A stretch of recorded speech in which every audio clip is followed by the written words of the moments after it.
Students, मैं Satish sir. आज मैं कक्षा 9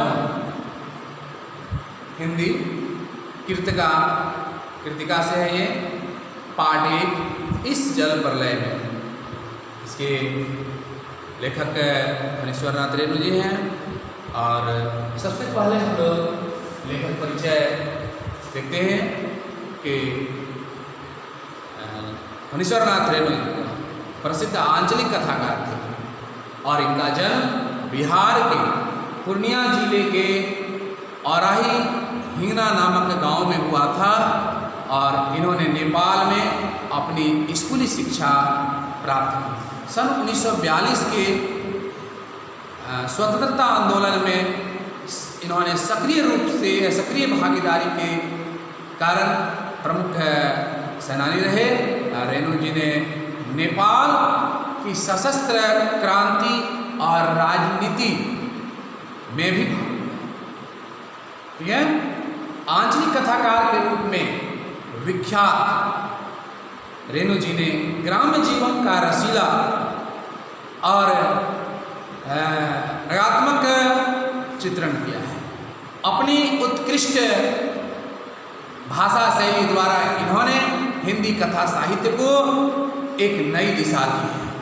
इनकी रचनाएं मैला आंचल, परिकथा, ठीक है, परिकथा, कितने चौराहे, ठुमरी आदि, राखी की महक, अग्निकोट, जल धन, धन जल और रिपोर्टाज जैसी आदि यानी कि उल्लेखनीय है, दिया गया है। हम लोग देखते हैं पाठ 7। ठीक है।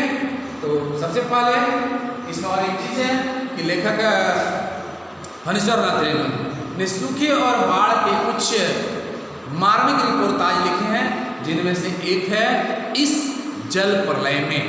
सन 1975 में जब वे पटना में रहते थे, तब प्रलयकारी बाढ़ ने पटना को अपनी चपेट में ले लिया। यानी पूरा पटना जो है वह जल में डूब रहा था। लेखक स्वयं भुक्तभोगी थे। शायद इसी कारण उस कठिन आपदा के समय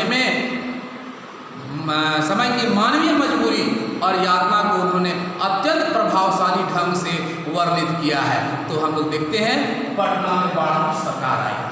ठीक है। इस रिपोर्टाज में बाढ़ का जीवंत चित्रण किया गया है। और लेखक पटना के एक ऐसे गांव में रहते हैं जहां हर वर्ष कोसी, बनार, गंगा और महानंदा की बाढ़ से त्रस्त लोग शरण लेते हैं। बंजर भूमि जहाँ की फसल नहीं के बराबर है, बंजर भूमि पर जानवरों के चरते झुंडों से लोग बाढ़ की भयानक स्थिति का अंदाजा लगा लेते हैं। सन 1967 में, जब 1967 में भी भयंकर बाढ़ आई थी, कहाँ, पटना के बारे में बताया गया है कि तब पूरा पटना शहर और मुख्यमंत्री निवास, पूरा पटना और यहाँ तक कि मुख्यमंत्री निवास तक डूबने की खबरें आती रही। कॉफ़ी हाउस, पटना में कॉफ़ी हाउस में भी पानी भर गया था। लेखक एक कवि मित्र के साथ रिक्शे में बैठकर बाढ़ के प्रभाव को देखने निकला। अकेले नहीं निकले थे। ठीक है। वे अपने एक मित्र के साथ वह उस बाढ़ को देखने के लिए निकले थे। तब क्या हुआ, लोग वहाँ जब गए, वहाँ लोग यानी आ जा रहे थे, लोग आ रहे थे, लोग जा रहे थे। ऐसे में उनको और आपस में वहाँ जिज्ञासा हुआ, यानी जानने के इच्छुक लोग वह जानने के ख्याल से एक दूसरे को बाढ़ की सूचना, यानी बाढ़ जो आई थी उस बाढ़ की सूचना से अवगत करा रहे थे, उनको जानकारी दे रहे थे और जानकारी भी ले रहे थे। लेखक गांधी मैदान के पास खड़े लोगों के पास, गांधी मैदान में जो लोग वहाँ खड़े थे उन लोगों के पास तक गए। ठीक है। अब हम लोग देखते हैं लेखक का दुखी होना। लेखक किस प्रकार दुखी हो गए, आखिर उनका क्या कारण था दुखी होने का। तो शाम का समय था, लगभग यहाँ बताया जाता है कि लगभग 7 बज चुके थे। तो शाम के समय रात अंधेरा हो चुका था और लोग पान की दुकान के सामने समाचार सुन रहे थे, लोग जानकारी ले रहे थे। वहाँ एक ट्रांजिस्टर लगा हुआ था, रेडियो आप जानते हैं, समाचार जो दिया जाता है तो उसमें आवाज़ आ रही थी, उसकी खबर लोग ले रहे थे। तो वहाँ पान वाले की दुकान में लोग वहाँ जाकर के उनके सामने खड़े हो गए और समाचार में बताया जा रहा था कि पानी बढ़ता जा रहा है ना। लेकिन लोग रोजाना की भांति, रोजाना की तरह चहलकदमी कर रहे थे, आते जाते वहाँ आना जाना चल रहा था। अचानक पान वालों की बिक्री बढ़ गई।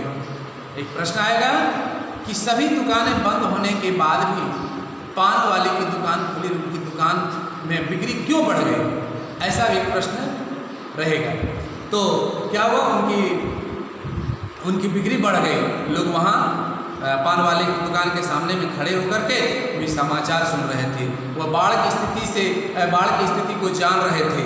केवल लेखक ही दुखी प्रतीत हो रहा था। ऐसा लगता था कि सिर्फ उतने लोगों में सिर्फ लेखक ही दुखी है। लेखक सोने की कोशिश करता था, पर नींद कहाँ, उनको नींद नहीं आती थी। तब जो है वह कुछ लिखना चाहता था उस बाढ़ के विषय में। तब जो है उसके दिमाग में कुछ पुरानी यादें तरोताज़ा होने लगी। सन 1947 में 1947 में एक मनिहारी है ना जिले में बाढ़ आती थी। तब जो है लेखक अपने गुरुजी के साथ नाव के द्वारा दवा, केरोसिन तेल है ना, पकाही घाव जिसमें कि लगा देने से वह घाव ठीक हो जाता था। कई दिनों तक पानी में रहने के कारण जो उसके पाँव जो है इस ढंग का हो जाता था जैसे घाव हो गया हो, है ना, कि दवा और दिया सलाई आदि लेकर की मदद से वे वहाँ पहुँचे, है ना। अब हम लोग देखते हैं लेखक का अनुभव। वहाँ लेखक को क्या अनुभव हुआ। तो सन 1949 में महानंदा नदी में भी जब बाढ़ का कहर ढाया था, जब पूरा बाढ़ आ गया था, तो लेखक वापसी थाना है ना कि एक गांव में बीमारी को, यानी लोग वहाँ बीमार पड़े हुए थे, उन बीमारों को नाव पर बैठाकर वह कैंप ले जा रहे थे जहाँ उनकी सुरक्षा हो सके, वह ठीक हो सके, वहाँ उनको ले जाया जा रहा था। तब जो है एक बीमार के साथ उसका कुत्ता भी उस नाव में चढ़ गया, ठीक है। तो अपने मालिक के साथ ही वह जाना चाहता था, तो कुत्ता भी उस नाव में चढ़ गया। कुछ लोग जो है यहाँ बताया जा रहा है कि लोग मछली को भून कर भी खा रहे थे। जब लेखक और उसके साथी टीले के पास, टीला क्या होता है, एक ऊंचा जगह होता है, तो उस टीले के पास पहुँचे, तब वहाँ एक ऊंची स्टेज बनाकर, वहाँ टीला तो था ही, वहाँ पर एक ऊंची स्टेज बनाकर वह बलवाही का नाच देख रहा था, ठीक है, नाच चल रहा था वहाँ। वह देखने के लिए लोग वहाँ गए। तब क्या हुआ, एक काला कलूठा नटुआ नाच करने वाला वहाँ पर लाल साड़ी में, वहाँ बताया गया कि लाल साड़ी में वह दुल्हन का हाव भाव दिखा रहा था, दुल्हन के समान। तब जो है सन 1967 में बताया जाता है कि सन 1967 में बाढ़ की, तो इसमें क्या बताया कि सन 1967 की बाढ़ में पुनपुन नदी का पानी राजेंद्र नगर में घुस आया था। कहाँ? पटना के राजा। नाव पर एक सजी धजी टोली फिल्मी अंदाज में कश्मीर का आनंद घर बैठे लेने के लिए निकली थी। तब क्या हुआ? नाव पर चाय और नेस्ले के पाउडर को मत कर एम्प्रेसो वह बना रहा था। तब जो क्या हुआ, दूसरी तरफ एक लड़की रंगीन पत्रिका पढ़ रही थी। फिल्मी अंदाज में गाना बज रहा था और वहीं पर एक युवक घुटने पर कोहनी टेक कर बोल रहा है, डायलॉग बोल रहा था। जब क्या हुआ, वही वहाँ अपने नाव से गोलंबर, उसी नाव से गोलंबर में पहुंची। तब अचानक चारों ब्लॉक की छतों, यानी ब्लॉक की, उसको बताया जाता है छतों पर खड़े लड़के, वहाँ पर जो लड़के खड़े थे, तब जो है एक ही साथ किलकारियाँ, सीटी मारना, कुछ अपशब्द निकालना, ऐसी वर्षा कर रहे थे। ऐसे लोग कोई लड़के ऐसा कर रहे थे, दिखा रहे थे कुछ कि उनका फुहड़ युवकों की सारी एक्टिविटीज तुरंत छूमंतर हो गई, है ना, कि वे अपना जो वे पहचान दे रहे थे। बाढ़ का आना रात के 2:30 बजे जब सब लोग सो गए थे, तब क्या हुआ कि पानी में सुबह से 5 बजे आने की दस्तक, चारों ओर शोर शराबा, चीख पुकार और पानी की लहरों का नृत्य दिखाई दे रहा था। पानी बहुत तेजी से बढ़ रहा था। लेखक ने बचपन में बाढ़ तो देखी थी, पर पानी का इस प्रकार चढ़ आना वह पहली बार देखा था। ठीक है, इस प्रकार हम लोग बाढ़ का ये देखे। तो जब बाढ़ आती है तब क्या होता है, नदी में जो पानी बहती है, वो बाढ़ का पानी वह कैसा हो जाता है, गिरवे रंग का हो जाता है। वह गिरवे रंग का हो जाता है और वह हम लोग देखते हैं कि जहाँ तहाँ वो घूमने लगता है ना।